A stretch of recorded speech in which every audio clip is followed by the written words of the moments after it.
ফতোয়া দেয় ইসলামে নারী নেতৃত্ব দেওয়া হারাম, অথচ ঘরের ভিতরে নীতি মানা গেছে। বলছি বলি ইসলামের নারী নেতৃত্ব হারাম করে দিয়েছে, অথচ নারী নেতৃত্ব আপনার ঘরের ভিতরে বানাই দিয়েছে। তাহলে কেমন হলো? অতএব ফিরে আসি ইসলামের দিকে, ফিরে আসুন সুন্নাতের দিকে। আল্লাহ রাব্বুল আলামিনের পথে থাকেন। যেটা বলতে চাইলাম ভুলে যায়নি, ও মা বোনেরা, আল্লাহ পাক রব্বুল আলামিন প্রতিটি শ্বশুর বাড়ির স্বামীর বাড়ির গার্জিয়ান আপনাকে রাহাবার বানিয়ে দিয়েছেন। আপনার অর্থ সম্পদ সব কিছু আপনাকে হেফাজতের দায়িত্ব দিয়েছেন। আর যদি এটা নষ্ট করে দেন, আল্লাহ পাক রব্বুল আলামিনের কাছে কিন্তু আপনি দায়বদ্ধ হয়ে যাবেন। অতএব মায়েরা ভালো করে শুনে রাখুন, বুঝে রাখুন। তাহলে কি আমি ভিক্ষা দিতে পারবো না? অবশ্যই ভিক্ষা দিতে পারবেন যারা পুরুষ আছেন। শুনে রাখেন, আজকে থেকে প্রতি সপ্তাহে বা প্রতি মাসে একটা করে বাজেট করবেন। নিজেও মুক্ত হন, মহিলাদেরকেও মুক্ত করে দেন।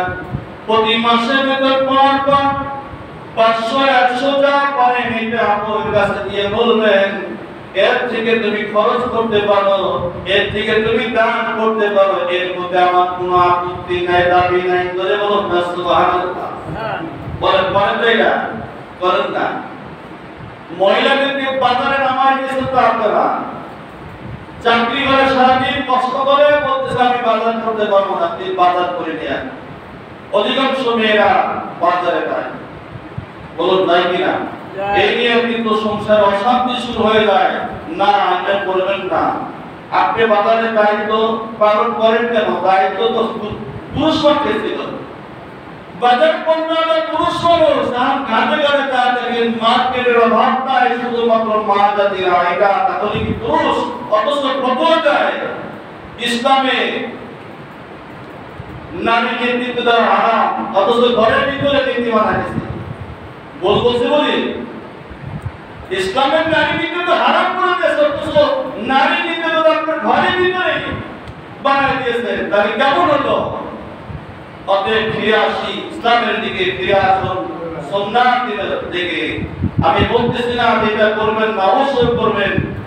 প্রয়োজন মতো দিবেন, সাথে যাবেন। যদি আপনি মন্ত্রী হন, আপনি যদি হিসাব না করেন, তাহলে তাকে করাইতে পারবেন।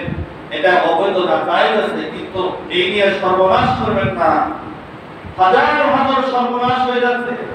নিজের টাকা পয়সা গুছায় গুছায় স্বামীর আত্মসৎ করে দিয়ে এই ওটা অন্য মানুষকে দিয়ে যাচ্ছে। আপনি এই আধিপত্যটা দিয়েছেন, গুণাবলীতে গায়ে হবেন আপনিও। আপনি লাগাম ধরেন, টেনে ধরেন, হিসাব নাম, লাভ হবে। বলো সুবহানাল্লাহ। কেন বলে দিবেন এটা কথা আমি বাজেট করে দিলাম, তোমার ইচ্ছা মতো বাজার করবো, আমার কোনো দাবি নাই।